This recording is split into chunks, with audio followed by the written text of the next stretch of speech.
दोस्तों नमस्कार। मध्य प्रदेश वेदर पर आप सभी भाइयों का स्वागत है। मेरा नाम है अरविंद धामा। देखिए, थोड़ा सा जिक्र मानसून के बारे में भी हो जाए, क्योंकि देखिए जो मध्य प्रदेश के भाई हैं उन्हें भी ये पता होना चाहिए कि मानसून अब की बार कैसा रहेगा और कब तक पहुंचने की उसकी संभावनाएं हैं। देखिए दोस्तों, मानसून जो है अंडमान निकोबार द्वीप समूह पर सबसे पहले आता है और लगभग आपको बता दें कि 19 या 20 या 21 मई के आसपास ही अब की बार भी मानसून के अंडमान निकोबार द्वीप समूह पर यहाँ पर ये होता है। अंडमान निकोबार द्वीप समूह सबसे पहले दोस्तों यानी कि यहाँ से भी नीचे होता है थोड़ा सा यहाँ पर, तो सबसे पहले ये मानसून यहाँ पर ही पहुँचता है। अब इसके यहाँ पहुँचते ही बंगाल की खाड़ी पर मौसमी सिस्टम बन जाते हैं या अरब सागर पर बनता है हवाओं के दबाव के कारण, तो उसके कारण मानसून जो है आगे बढ़ने में विलंब हो जाता है। अब की बार भी ऐसा लग रहा है कि मानसून के आते ही बंगाल की खाड़ी पर एक यहाँ पर लो प्रेशर एरिया या वेल मार्क जो है बन सकता है।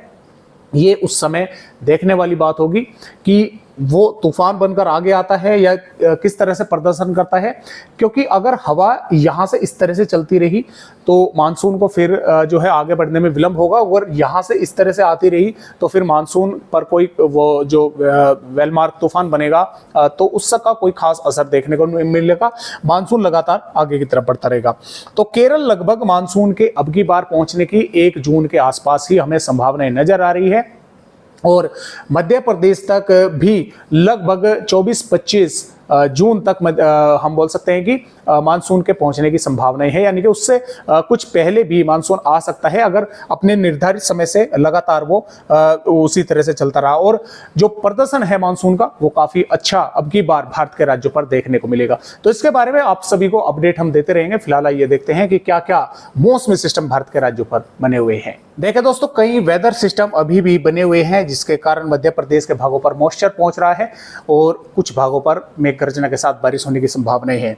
एक सर्कुलेशन अभी भी छत्तीसगढ़ के भागों पर है, और ये जो सर्कुलेशन है ये काफी कमजोर पड़ चुका है, लेकिन अभी है क्योंकि डब्ल्यूडी पहाड़ी राज्यों पर है, लेकिन कल तक ये भी आगे निकल जाएगा। सर्कुलेशन भी यहाँ से समाप्त हो जाएगा। ये जो ट्रफ यहाँ पर बनी हुई है ये भी खत्म हो जाएगी, समाप्त हो जाएगी, लेकिन ये 3 सर्कुलेशन कल भी मौजूद रहेंगे छत्तीसगढ़ पर। यहाँ पर हम बोल सकते हैं दक्षिणी कर्नाटक, उत्तरी तमिलनाडु के भागों पर, और एक अरब सागर के भागों पर महाराष्ट्र के पास। तो महाराष्ट्र और गुजरात के भागों पर बारिश होगी।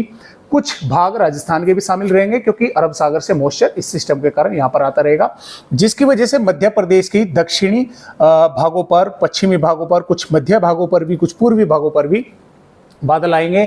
मेघ गर्जना और बारिश होने की संभावनाएं मध्य प्रदेश के भागों पर भी बनी रहेगी। और अगले 1-2 दिन तक यानी कि 14-15 हम बोल सकते हैं 15-16 मई तक मध्य प्रदेश के कुछ भागों पर बारिश होने की संभावनाएं हैं। हालांकि 16 मई से काफी कम हो जाएगी, लेकिन फिलहाल अगले 2 दिन तो मध्य प्रदेश के कुछ भागों पर मेघ गर्जना बारिश होने की संभावनाएं बनी रहेगी। ये जो बारिश है दोस्तों, ये ऐसा नहीं होगा कि लगातार कई घंटे तक चलती रही या लगातार सुबह से शाम तक होती रही, नहीं होगी। कुछ बादल आएंगे कुछ घंटों के लिए या कुछ जिलों पर कुछ मिनटों के लिए ही ये बारिश करेंगे और आगे बढ़ जाएंगे। यानी कि कुछ जिलों पर तो हो जाएगी घंटा 2 घंटा के लिए बारिश, लेकिन कुछ जिलों पर सिर्फ ऐसा होगा बादल रहे, बारिश नहीं हो पाई, या सिर्फ बादल आए, थोड़ी देर तेज हल्की बारिश शुरू हुई, फिर तेज बारिश कर मेघ गर्जना के साथ और आगे बढ़ गए। तो इस तरह की बारिश होगी। काफी लंबी बारिश नहीं चलेगी। कुछ जिलों पर कुछ लंबे समय के लिए चल सकती है, कुछ जिलों पर कुछ घंटे मिनट के लिए भी बारिश देखने को मिल सकती है। तो आइए देखते हैं कि इस वीडियो में फिलहाल दोस्तों आने वाली यहाँ पर 14 मई में मध्य प्रदेश के किन किन भागों पर बारिश होने की संभावनाएं हैं। तो जैसा कि आप देख पा रहे हैं, तो जैसा कि मैंने आपको बताया कि मध्य प्रदेश के यहां से हम बोल सकते हैं कि नीमच मंदसौर भी इसमें शामिल रहेंगे। उज्जैन, धार, इंदौर, खरगोन, बड़वानी, बुरहानपुर, बैतूल, हरदा और बालाघाट, नरसिंहपुर, हरदा के भागों पर, भोपाल, सागर तक और जबलपुर तक भी। यहां पर क्या होगा कि यहां से जो बादल हैं वे इस तरह से आगे की तरफ आएंगे, यानी कि गुजरात के भागों से भी इस तरह से ऊपर की तरफ पहुंचेंगे। अब उनमें जो है मेघ गर्जना और कुछ भागों पर बारिश होगी, क्योंकि यहां से मॉइस्चर सर्कुलेशन इस तरह से अंदर की तरफ पहुंचा रहा है और ये सर्कुलेशन भी यहां से इस तरह से मॉइस्चर को खींच रहा है। तो इन्हीं मौसमी सिस्टमों की वजह से मध्य प्रदेश पर कुछ भागों पर बारिश होने की संभावना बनी रहेगी। जैसे कि मैंने आपको ये जिले बताए, इन जिलों पर ज्यादा लंबे समय के लिए बारिश नहीं होगी। हो सकती है एक दो जिलों पर जो दक्षिणी भाग है यहाँ पर कुछ थोड़ी लंबे समय के लिए भी टिक सकती है बारिश, लेकिन ज्यादा लंबे समय तक रहने की बारिश की संभावना नहीं है। सिर्फ इतना है कि बादल आएंगे और कुछ भागों पर बारिश कर मेघ गर्जना के साथ आगे बढ़ जाएंगे। और यहाँ पर देखें फिलहाल मौसम साफ रहेगा भिंड, ग्वालियर, मुरैना, दतिया, टीकमगढ़, छतरपुर, पन्ना, सतना के भागों पर। तो अगर भिंड, ग्वालियर, मुरैना को निकाल दें यहाँ पर तो कोई संभावना फिलहाल नजर नहीं आ रही है, लेकिन इसमें गुना से टीकमगढ़, छतरपुर, पन्ना, सतना के भागों तक भी ये कुछ बादल पहुंच सकते हैं। हो सकता है इन जिलों पर भी कुछ बारिश की गतिविधियां देखने को मिल जाए। हालांकि यहां पर इन भागों पर संभावनाएं काफी कम है। सिर्फ सबसे अधिक जो संभावनाएं हैं वो दक्षिणी भागों पर है, यानी कि खरगोन, बड़वानी, हरदा, बैतूल, बालाघाट के आसपास के भागों पर।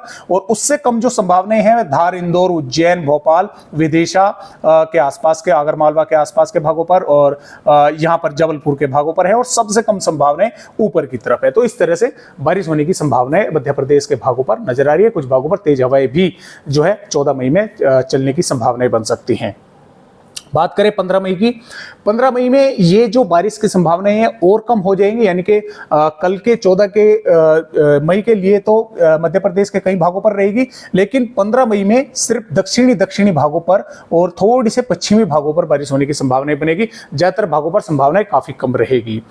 और यहाँ पर 16 मई की अगर बात करें, 16 मई में भी सिर्फ दक्षिणी भागों पर छुटपुट वेदर एक्टिविटी हो सकती है।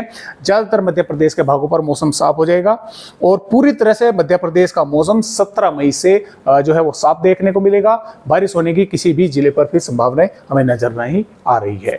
तो इस तरह से मध्य प्रदेश राज्य का मौसम रहेगा। फिलहाल आज की इस वीडियो में बस इतनी ही जानकारी, एक नए अपडेट के साथ आप सभी दोस्तों से फिर मिलूंगा। तब तक के लिए सभी दोस्तों को मेरा नमस्कार।